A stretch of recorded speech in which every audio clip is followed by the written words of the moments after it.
ஆயிரம் நாமங்கள் ஆயிரம் கதைகள் 168வது திருநாமம் வீரக்னே நமக. காஞ்சிபுரத்துக்கு அருகிலுள்ள முக்கூர் என்னும் ஊரில் ராஜகோபாலாச்சாரியார் என்னும் மகான் வாழ்ந்து வந்தார். அவர் ஒருமுறை காஞ்சிபுரத்தில் ஒரு பேருந்து நிறுத்தத்தில் தம் நண்பரோடு பேருந்துக்காக காத்திருந்தார்.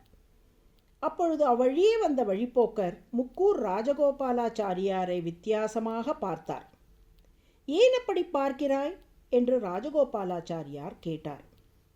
இல்லை, உங்களது குடுமி, நெற்றியில் உள்ள நாமம், உங்கள் பூணூல், பஞ்சகச்சம் இவை எல்லாம் பார்த்தால் எனக்கு சிரிப்பாக வருகிறது என்றார் வழிப்போக்கர்.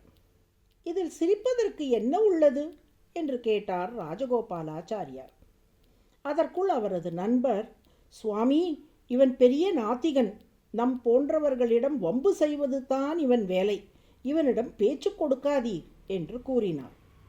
ஆனால் ராஜகோபாலாச்சாரியார் அதற்கெல்லாம் அஞ்சவில்லை. சொல்லப்பா, சிரிப்பதற்கு என்ன உள்ளது என்று கேட்டார். வழிப்போக்கர், நீங்கள் வேதத்தை நம்புகிறீர்களா என்று கேட்டார். நிச்சயமாக நம்புகிறேன் என்றார் ராஜகோபாலாச்சாரியார். ஒவ்வொரு அந்தணரின் வலக்கையிலும் நெருப்பு இருப்பதாக வேதம் சொல்லியிருக்கிறது என்று நான் கேள்விப்பட்டிருக்கிறேன். உங்கள் வலக்கையை காட்டுங்கள், அதில் உள்ள நெருப்பை கொண்டு என் பீடியை நான் பற்ற வைத்துக் கொள்ளுகிறேன். அவ்வாறு நெருப்பு வராவிட்டால் நீங்கள் அந்தணரே இல்லை, உங்கள் குடுமியையும் பூணூலையும் வெட்டி எறிய வேண்டும் என்றார் வழிப்போக்கர். பார்த்தீர்களா, இவனிடம் பேச்சு கொடுத்தால் இப்படித்தான் சிக்கலில் மாட்டிக்கொள்வீர்கள் என்றார் ராஜகோபாலாச்சாரியாரின் நண்பர். ஆனால் இதற்கெல்லாம் ராஜகோபாலாச்சாரியார் அசரவில்லை. தீயர்களுக்கு நெருப்பாகவும் அடியவர்களுக்கு அமுதமாகவும் இருக்கும் அழகிய சிங்கரான நரசிம்மனை மனதில் கொண்ட நான் யாருக்கும் அஞ்ச மாட்டேன். நெருப்புத்தானே வேணும், நிச்சயமாக தருகிறேன். ஆனால் அதில் ஒரு சிக்கல் உள்ளது என்றார். என்ன சிக்கல் என்று கேட்டார் வழிப்போக்கர். இப்போது சூரியன் அஸ்தமிக்கப் போகிறது. நெருப்பை வரவழைக்கும் மந்திரத்தை நான் சொல்லி முடிப்பதற்குள் சூரியன் அஸ்தமித்து விட்டால் அப்புறம் நெருப்பு வராது. அதனால் உன் தாயை அழைத்து சூரிய அஸ்தமனத்தை கொஞ்சம் தாமதப்படுத்த சொல் என்றார் ராஜகோபாலாச்சாரியார்.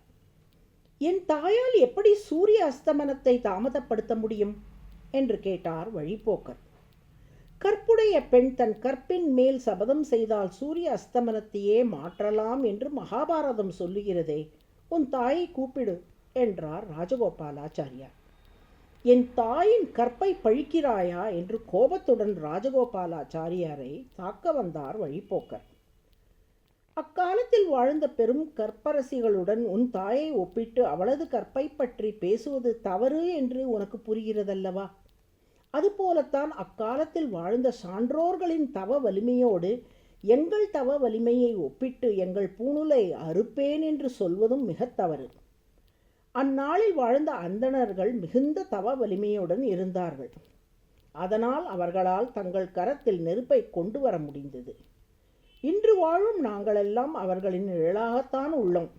இதை உனக்கு புரிய வைக்கத்தான் நான் இவ்வாறு பேசினேனே ஒழிய உன் தாயை அவமதிக்கும் எண்ணத்தில் நான் சொல்லவில்லை என்று அமைதியாக சொன்னார் ராஜகோபாலாச்சாரியார்.